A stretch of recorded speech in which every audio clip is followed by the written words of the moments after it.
KPM.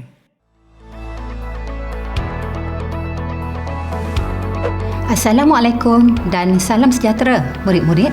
Apa khabar? Saya harap murid-murid sekalian dalam keadaan sihat sejahtera. Sebelum memulakan pembelajaran kita pada hari ini, izinkan cikgu perkenalkan diri. Nama cikgu ialah Mazila binti Khalid dan cikgu daripada SMK Jalan Kebun. Baiklah murid-murid, sebelum kita memulakan pembelajaran hari ini, cikgu harap semua murid-murid telah bersedia dengan buku teks sains, buku nota dan alat tulis untuk mencatat isi penting sepanjang pembelajaran kita hari ini. Hari ini, cikgu akan mengajar Sains Tingkatan 4, Bab 9 iaitu Kimia Industri, subtopik alloy.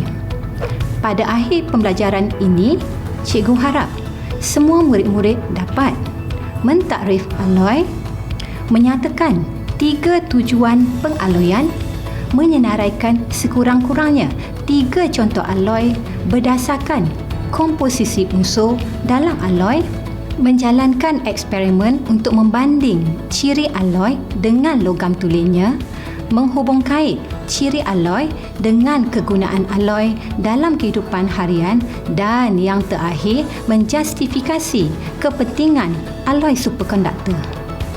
Cuba murid-murid perhatikan gambar di skrin. Gambar A adalah pagar besi, manakala gambar B adalah pagar keluli. Apa yang terlintas di fikiran? Ya, betul. Pagar besi telah berkarat dan tidak menarik. Tetapi pagar yang diperbuat daripada keluli cantik, berkilat dan tidak berkarat. Bagaimana perbezaan ini boleh berlaku? Apa yang membolehkan pagar keluli tidak berkarat dan kekal cantik berkilat? Ya, betul. Keluli adalah salah satu contoh alloy. Persoalannya, apa itu alloy? Adakah semua murid-murid telah bersedia? Mari kita mengenali apa itu alloy dengan lebih mendalam lagi. Alloy merupakan campuran beberapa jenis logam atau campuran logam dan bukan logam mengikut peratusan yang tertentu. Sebelum kita meneruskan pembelajaran hari ini, cikgu ingin menunjukkan satu model atom. Baiklah, ini adalah model atom yang menunjukkan susunan atom dalam logam tulen. Logam tulen mengandungi atom-atom yang sama saiz disusun secara teratur, rapat dan sekata dalam satu kekisi yang teguh.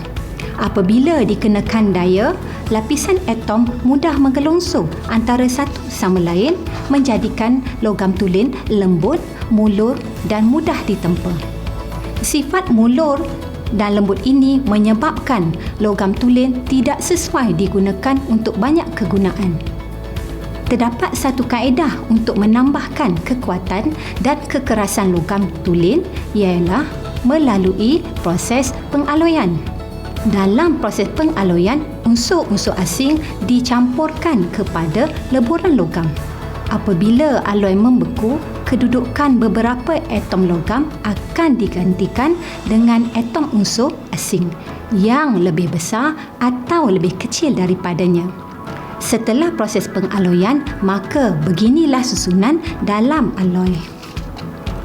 Kehadiran atom logam asing di dalam alloy telah mengganggu susunan atom yang teratur dalam logam tulen kerana saiz atom logam tulen dan saiz atom logam asing yang berlainan menyebabkan lapisan atom susah menggelongsor antara satu sama lain. Susunan ini yang menjadikan alloy lebih kuat dan lebih keras, tidak mudah dimulurkan dan tidak mudah ditempa. Sekarang, cikgu ingin bertanya kepada murid-murid, pada pendapat kamu, mengapa alloy perlu dihasilkan? Ya, betul. Terdapat 3 tujuan utama mengapa pengaloyan sangat penting. Pertama, pengaloyan mengubah sifat logam dengan menambah kekerasan logam. Kebanyakan logam lembut dan ringan. Pengaloyan menjadikan logam keras dan kuat. Sebagai contoh, besi tulen adalah lembut tetapi penambahan sedikit unsur karbon ke dalam besi akan membentuk aloi keluli yang lebih keras dan kuat. Kedua, pengaloyan dapat mencegah kakisan atau pengaratan. Sebagai contoh, besi tulen adalah mudah berkarat, tetapi penambahan sedikit unsur karbon, kromium dan nikel ke dalam besi akan membentuk aloi keluli nirkarat yang tahan pengaratan. Dan yang terakhir, melalui proses pengaloyan juga dapat mengubah sifat logam dengan membaiki rupa bentuk logam. Sebagai contoh, permukaan logam kuprum mudah menjadi pudar dan hilang kekilauannya. Penambahan sedikit logam zinc ke dalamnya akan menghasilkan aloi loyang yang mempunyai permukaan yang berkilau dan berwarna keemasan. Terdapat beberapa jenis aloi yang biasa digunakan dalam kehidupan harian seperti keluli, piuter, gangsa, loyang dan duralumin. Jom kita kenali satu persatu. Bermula dengan keluli. Keluli terdiri daripada campuran 99% logam besi dengan 1% karbon. Hasil campuran ini membentuk keluli yang mengubah sifat besi menjadikan keluli ini lebih keras dan kuat. Sifat keras dan kuat ini telah membolehkan keluli digunakan dalam membuat bangunan dan jambatan. Antara kegunaan keluli yang lain ialah digunakan dalam membuat badan kenderaan dan landasan kereta api. Seterusnya ialah piuter. Piuter terbentuk apabila antimoni dan kuprum ditambah ke dalam timah dalam keadaan leburan dan kemudiannya disejukkan supaya membeku. Kehadiran antimoni dan kuprum ini telah mengubah sifat asal kuprum menjadikan piuter mempunyai permukaan berkilau dan tahan kakisan. Sifat permukaan berkilau dan tahan kakisan ini membolehkan piuter amat sesuai dijadikan barangan perhiasan seperti bingkai gambar, dulang, paku hiasan dan teko. Ini gangsa. Gangsa terbentuk apabila timah sebanyak 12% ditambahkan ke dalam kuprum 88% dalam keadaan leburan dan kemudiannya disejukkan supaya membeku. Kehadiran timah ini telah mengubah sifat asal kuprum menjadikan gangsa lebih keras, tahan kakisan dan mempunyai warna yang menarik. Sifat yang istimewa ini membolehkan gangsa digunakan dalam membuat tugu, ukiran logam, duit shilling, pingat dan sebagainya. Seterusnya ialah loyang. Loyang terbentuk apabila zinc sebanyak 25% ditambah ke dalam kuprum 75% dalam keadaan leburan dan kemudiannya disejukkan supaya membeku. Kehadiran zinc ini telah mengubah sifat asal kuprum menjadikan loyang, kuat, permukaan berkilat, mudah ditempa dan mempunyai warna keemasan. Ini membolehkan loyang digunakan dalam membuat kunci, tombol pintu, alatan muzik seperti trompet dan sebagainya. Dan yang terakhir iaitu duralumin. Duralumin terbentuk apabila kuprum, magnesium dan mangan ditambahkan ke dalam aluminium dalam keadaan leburan dan kemudiannya disejukkan supaya membeku. Kehadiran kuprum sebanyak 3%, magnesium 1% dan mangan 1% ini telah mengubah sifat asal aluminium menjadikan duralumin ringan, kuat dan tahan kakisan. Sifat yang istimewa ini membolehkan duralumin digunakan dalam membuat badan pesawat, kapal terbang dan sebagainya. Baiklah, kita sudah belajar 5 jenis alloy yang mempunyai ciri-ciri yang sangat istimewa yang sangat sesuai digunakan dalam kehidupan harian. Sekarang, cikgu ingin murid-murid memberi contoh alloy yang lain. Sesiapa di sini yang boleh memberi contoh alloy? Okey, bagus Amir. Satu contoh yang sangat baik iaitu alloy keluli nikarat. Keluli nikarat digunakan dalam peralatan dapur seperti sudu, garpu dan pisau dan juga digunakan dalam membuat rangka kereta. Untuk makluman semua, keluli nikarat diperbuat daripada 74% besi yang merupakan logam utama dan dicampurkan dengan 18% kromium dan 8% karbon. Keluli nikarat ini bukan sahaja mempunyai permukaan berkilat, ia juga keras dan tahan kakisan. Ada sesiapa lagi yang ingin berkongsi ilmu mengenai contoh alloy lain? Ya, betul. Tepat sekali. Iaitu alloy kupro-nikel yang digunakan dalam membuat duit shilling. Hari-hari kita guna duit shilling kan untuk beli makanan di kantin. Tetapi tahukah kamu duit shilling itu juga adalah contoh alloy? Alloy kupro-nikel diperbuat daripada logam kuprum sebanyak 75% yang merupakan logam utama dan dicampurkan dengan 25% nikel. Kupro-nikel ini mempunyai permukaan yang cantik, keras dan tahan kakisan. Pernah atau tidak murid-murid mengetahui terdapat sejenis alloy yang mampu untuk mengingat bentuk asalnya? Alloy itu adalah alloy nitinol yang juga lebih dikenali sebagai alloy ingat bentuk. Shape Memory Alloy SMA. Alloy ini mempunyai keupayaan mengembali ke bentuk asalnya setelah diubah bentuk. Nitinol adalah campuran logam nikel sebanyak 56% dan titanium sebanyak 44%. Apa kegunaan alloy ini ya? Antara kegunaan alloy nitinol ialah digunakan untuk membetulkan susunan gigi yang tidak teratur, digunakan untuk membuat rangka cermin mata dan digunakan sebagai antena di angkasa lepas. Untuk makluman semua murid-murid, antena yang hendak dihantar ke angkasa lepas tidak dapat dihantar dalam bentuk asalnya kerana saiznya terlalu besar dan tidak dapat dimuatkan ke dalam kapal angkasa. Antena yang diperbuat daripada alloy nitinol dapat dilipat-lipat untuk dimuatkan ke dalam kapal angkasa. Apabila dilepaskan di angkasa lepas, antena yang diperbuat daripada alloy ingat bentuk ini akan beransur-ansur kembali ke bentuk asalnya. Menarik bukan? Baiklah murid-murid, terdapat beberapa ciri alloy dan logam tulen yang boleh diuji melalui eksperimen di dalam makmal. Antara eksperimen 9.1 bertujuan untuk mengkaji perbezaan kekerasan antara alloy dengan logam tulen.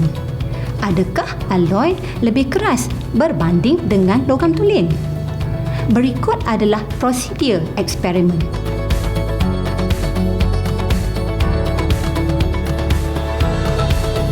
Pertama, bahan dan radas disusun seperti rajah. Kedua, pemberat 1 kilogram digantung setinggi 50 cm dari bongkah kuprum. Ketiga, pemberat dilepaskan supaya terhentak ke atas bola keluli dan dilekatkan pada bongkah kuprum. Keempat, diameter lekuk yang terbentuk pada permukaan bongkah kuprum diperhati dan diukur dengan menggunakan pembaris. Kelima, langkah 2 hingga 4 diulang sebanyak 2 kali lagi untuk mendapatkan diameter purata lekuk pada bongkah kuprum. Dan yang terakhir, langkah 2 hingga 5 diulang dengan menggantikan bongkah kuprum dengan bongkah gangsa. Berikut merupakan keputusan eksperimen. Dengan merujuk kepada hasil eksperimen ini, kita dapati diameter lekuk pada bongkah gangsa lekuk lebih kecil daripada lekuk yang terbentuk pada bongkah kuprum. Ini menunjukkan bongkah gangsa lebih keras daripada bongkah kuprum. Bagaimana bongkah gangsa lebih keras daripada bongkah kuprum? Ya, betul. Atom asing iaitu atom timah yang ditambah kepada logam kuprum mempunyai saiz yang berlainan. Atom asing ini telah mengganggu susunan atom yang teratur dan menyukarkan penggelongsoran antara lapisan atom logam kuprum. Aloi gangsa adalah lebih keras dan lebih kuat, maka diameter lekuk adalah lebih kecil. Kesimpulannya, aloi lebih keras daripada logam tulen. Baiklah, mari kita kaji pula ketahanan aloi terhadap kakisan. Murid-murid boleh merujuk kepada buku teks eksperimen 9.2 yang bertujuan mengkaji perbezaan ketahanan terhadap kakisan antara aloi dengan logam tulen. Dengan melihat kepada paparan, berikut adalah susunan bahan dan radas untuk menguji hipotesis iaitu aloi lebih tahan terhadap kakisan berbanding dengan logam tulen. Terdapat 2 buah tabung uji yang telah diisi dengan 10 ml air suling dan dilabelkan tabung uji P dan tabung uji Q. Paku besi dimasukkan ke dalam tabung uji P, manakala paku keluli dimasukkan ke dalam tabung uji Q. Kedua-dua tabung uji diletakkan di rak tabung uji dan dibiarkan selama seminggu di dalam makmal. Selepas seminggu, pemerhatian direkodkan. Ini adalah keputusan eksperimen yang akan perolehi setelah seminggu, iaitu terdapat kehadiran lapisan perang pada paku besi, tetapi tiada lapisan perang pada paku keluli. Untuk makluman semua murid-murid, lapisan perang ini adalah karat. Ini membuktikan bahawa keluli lebih tahan terhadap kakisan berbanding dengan besi. Maka kesimpulannya, hipotesis diterima. Aloi lebih tahan kakisan berbanding dengan logam tulen. Baiklah, sekarang mari kita lihat aloi superkonduktor. Apa itu ya aloi superkonduktor? Superkonduktor ialah bahan yang boleh mengalirkan arus elektrik pada kecekapan yang tinggi tanpa rintangan. Superkonduktor dapat mengelakkan pembaziran elektrik jika dibandingkan dengan konduktor lain seperti kuprum atau aluminium. Superkonduktor juga berupaya untuk menolak medan magnet dan menyebabkan bahan superkonduktor terapung apabila diletakkan di atas magnet. Apa kegunaan aloi superkonduktor ini ya? Superkonduktor dapat digunakan dalam pelbagai bidang seperti industri, pengangkutan, perubatan, penjanaan dan penghantaran elektrik, elektronik dan komputer serta dalam bidang pertahanan. Dalam bidang perubatan, niobium titanium dan niobium timah digunakan dalam mesin pengimejan resonan magnetik MRI untuk menghasilkan imej bahagian dalaman tubuh manusia yang berkualiti tinggi. Manakala dalam bidang pengangkutan, superkonduktor elektromagnet digunakan dalam operasi kereta api peluru, di mana kereta api peluru ini mempunyai laju yang sangat tinggi kerana penggunaan magnet kuat dapat menghasilkan enjin berkuasa tinggi. Kereta api terapung maglev train menggunakan aloi superkonduktor untuk menghasilkan medan elektromagnetik yang tinggi, membolehkan kereta api itu bergerak pada kelajuan yang tinggi. Geseran antara kereta api dan landasan kereta api yang kurang meminimumkan kehilangan tenaga elektrik. Maka kereta api boleh bergerak dengan kelajuan yang sangat tinggi. Seterusnya, dalam bidang pertahanan, superkonduktor digunakan dalam alat pengesan periuk api dan kapal selam. Baiklah, kita sudah selesai membincangkan maksud alloy, komposisi, contoh kegunaan dan alloy superkonduktor. Maka, untuk menguji dan mengukuh tahap kefahaman murid-murid perlu menjawab soalan latihan. Soalan yang pertama, nyatakan satu persamaan dan 3 perbezaan antara alloy dan logam tulen. Cikgu beri masa 1 minit untuk menjawab.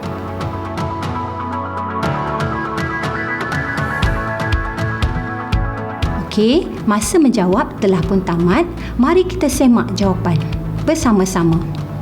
Jawapannya ialah persamaan bagi alloy dan logam tulen ialah kedua-dua alloy dan logam tulen boleh mengkonduksi elektrik dan merupakan konduktor haba yang baik. Baiklah, itu adalah persamaan antara alloy dan logam tulen. Sekarang, nyatakan 3 perbezaan antara alloy dengan logam tulen.